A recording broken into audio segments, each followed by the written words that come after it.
Hi everyone, I'm Cassandra. I'm a homeschool advocate for Logic of English, as well as a homeschool mom of 3 young kids. Today I'm going to be sharing with you the Language Arts curriculum, the Logic of English Foundations Level A.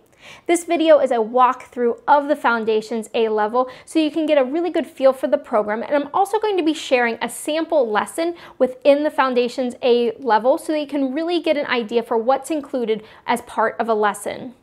The Foundations Level A program is designed more for your pre-K or kindergarten student. That being said, if you have an older student that has never gone through any type of phonetic-based program or any type of formal handwriting instruction, Foundations Level A is still a really great entry point for them, as they're going to be learning all their single letter phonogram sounds, as well as learning how to write their lowercase letters.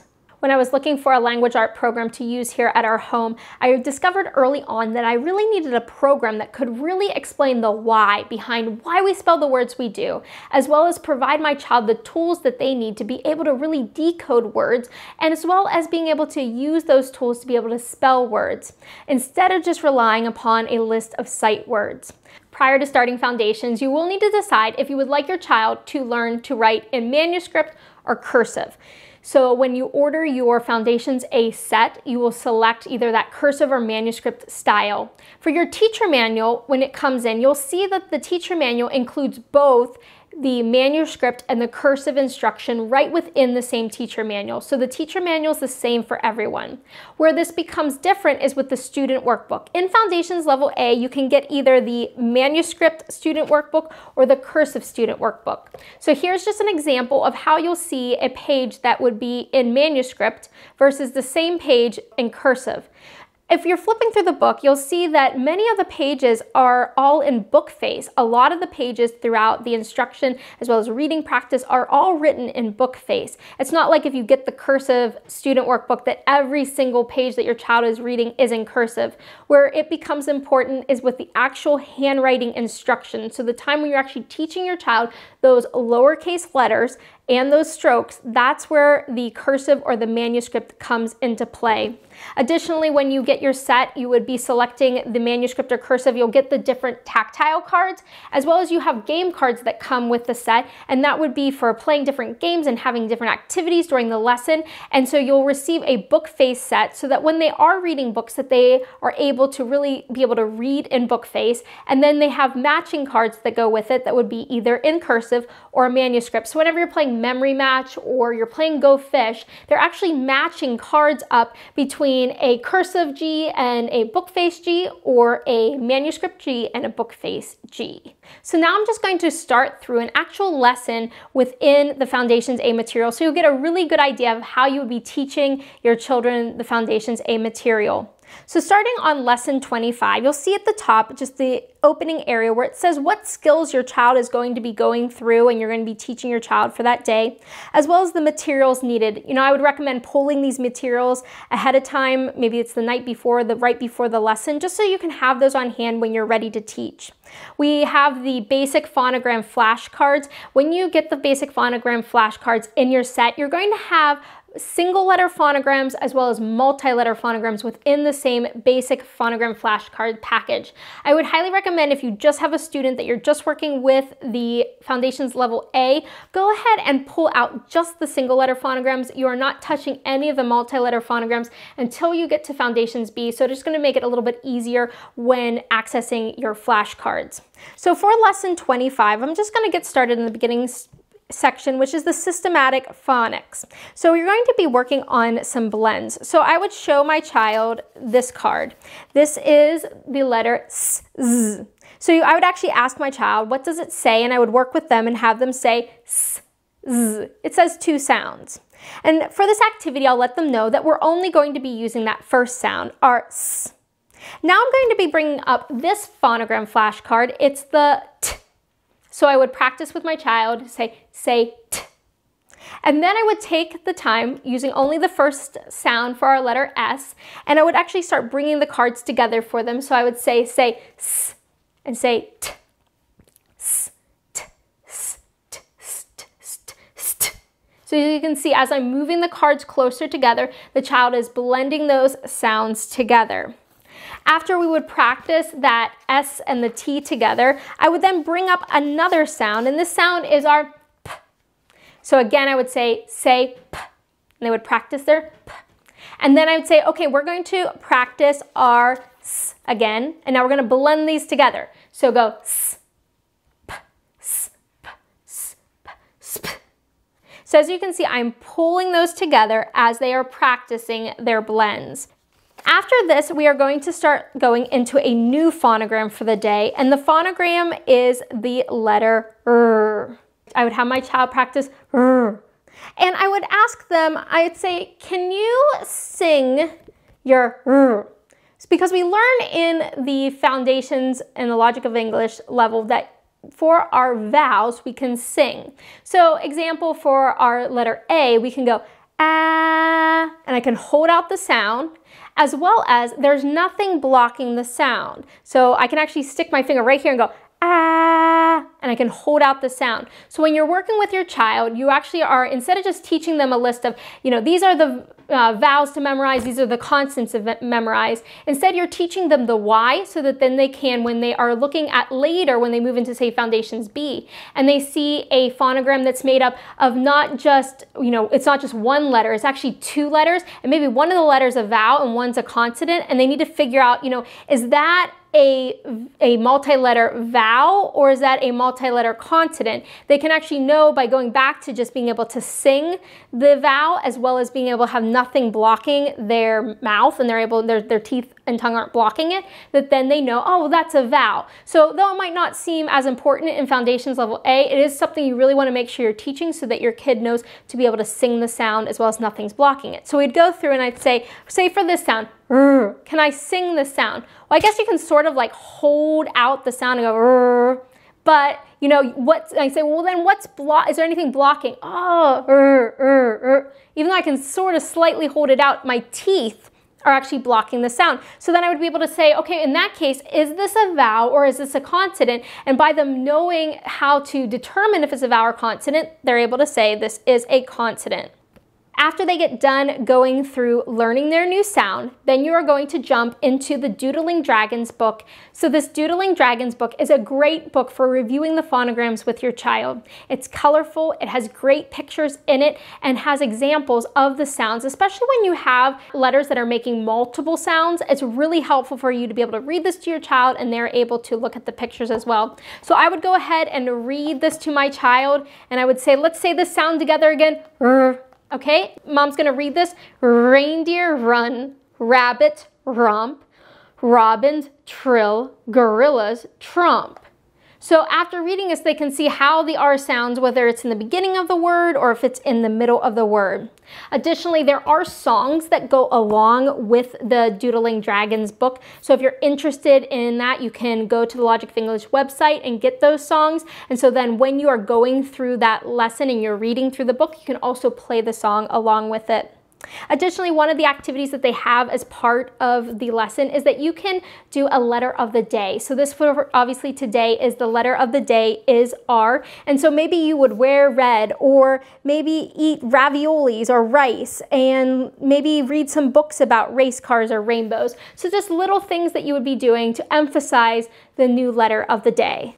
After going through the Doodling Dragons book, you would go into a worksheet page for the day. This is identifying the final sound. So you would jump to page 77 in your workbook for your student, and they would practice listening for the sounds at the end of the words. This type of worksheet is a great example of worksheets that you'll see throughout many of the different lessons through Foundations Level A, whether they're identifying first sounds, middle sounds, end sounds. For this activity for today, we're working on the end sounds. So they would look at the pictures and have them identify and say the pictures, and then from there be able to identify what sound is going to end the word. Now at this point, my children all did Foundations Level A when they were pre-K or kindergarten level. Right there is where I would actually stop my lesson. I would break this lesson over 2 days for my student. If you have that older student that maybe is moving a little bit faster through Foundations A as they are maybe going to the level where you would like them to be, if your child can sit there longer and go through the whole entire lesson, by all means keep going. But for my young children, right going at the end of that worksheet, that was a good breaking point for our lesson. So starting off for day number 2, I would begin with our handwriting.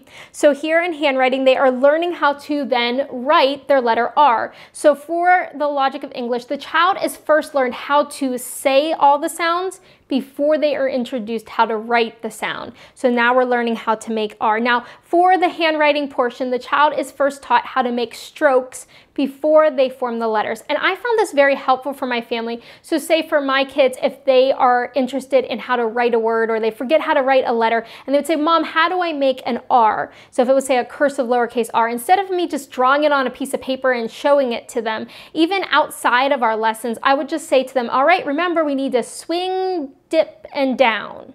So that's how you would form the lowercase letter in cursive for R. So being able to provide my kids the names of the strokes and they actually remember what those strokes are, they're able to form those letters together. So before I ever start any new letter, I like to pull out our stroke cards. So say for, let's just say for manuscript, I was teaching them how to make the letter R for manuscript. I would first pull out my strokes. So for this would be the straight stroke. And then we have the bump stroke. So I'd have them actually on the cards practice tracing, maybe even on their whiteboards, I would have them practice writing that straight stroke.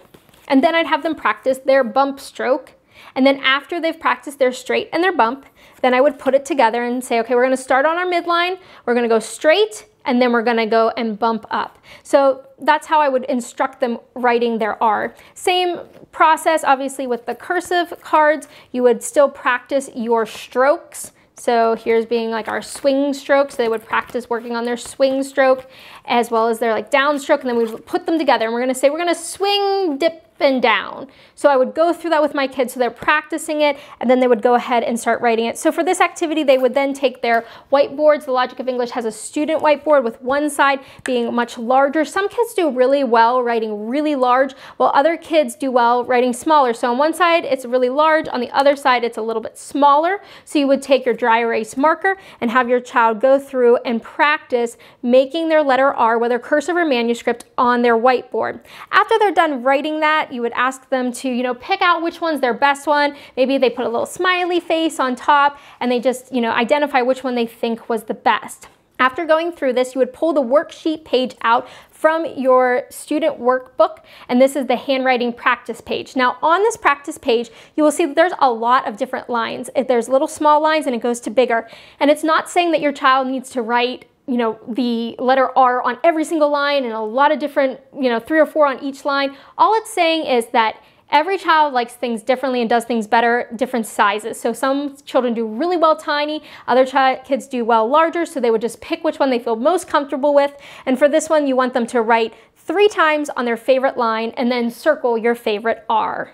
The next part of the lesson is a game, and this game is called Rotten Egg, and this is for the child to simply practice their phonogram sounds, but they're using the Logic of English game card. So if you would have ordered your set for Foundations A in cursive, you would receive the cursive, which is in green, game card pack, as well as a pack of the book face game cards as well. And so then when playing things for other lessons, like say if it's Go Fish or Memory Match, they're actually taking the time to match up with, they're practicing their sounds by saying d, d, but then they're also being able to match up what the letter looks like in cursive compared to what it looks like in book face. And so it's a really great way of using these game cards through the lessons for practice. So for this particular game, you're going to take some type of bag, or it can even be a bowl, and you're going to put all the letters that they've learned, single letter phonograms that they've learned, into a bowl. So you would, if I was working on my cursive set, I would put these ones into the bowl or the bag,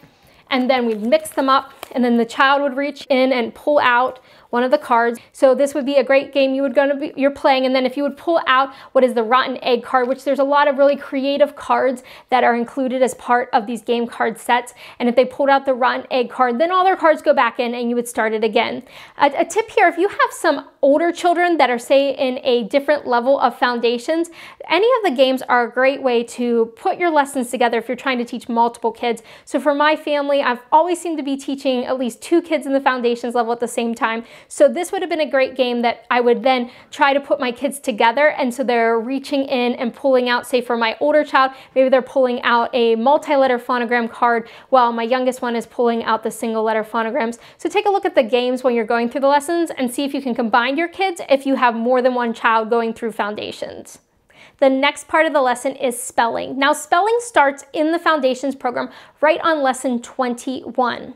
Now, going through the spelling analysis with your child, you would have your child first by segmenting the word. So right here you can see that the spelling word, the first one on the list, is the word rat. So I'd ask my child to go ahead and segment the word rat. And I would use my fingers while they are spelling. And this gives them a clue on what letter to write down. Now, this might not be as important when you see for Foundations level A, but when you move into the Foundations B and C levels and you have phonograms that are 2-letter, 3 letters, they're making multiple sounds, being able to have some clues, whether there's, you know, a phonogram that's made up of 2 letters, or maybe it's made up of 3 or even 4 letters, by gluing your fingers together while you're spelling the words, is able to give them a clue on what type of phonogram they should use and which one they should use for that word. So for rat, obviously these are all single letter phonograms. They're all saying its first sounds, and so I'm just going to be using individual fingers while spelling. So I'd ask my child, segment rat, and they go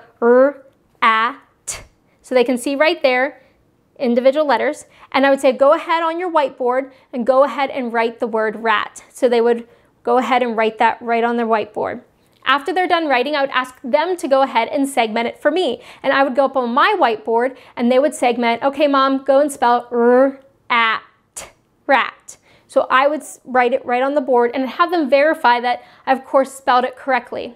And we would go down through the spelling list. So there are 5 spelling words for each of the lessons. There are 3 they really want the kids to spell, 2 that are optional. I went ahead and just did all 5 since we're already breaking this up over 2 days. Why not? Now, if your child isn't comfortable with handwriting yet, or if maybe your child's just having a really bad day with handwriting, you can also use the game tiles.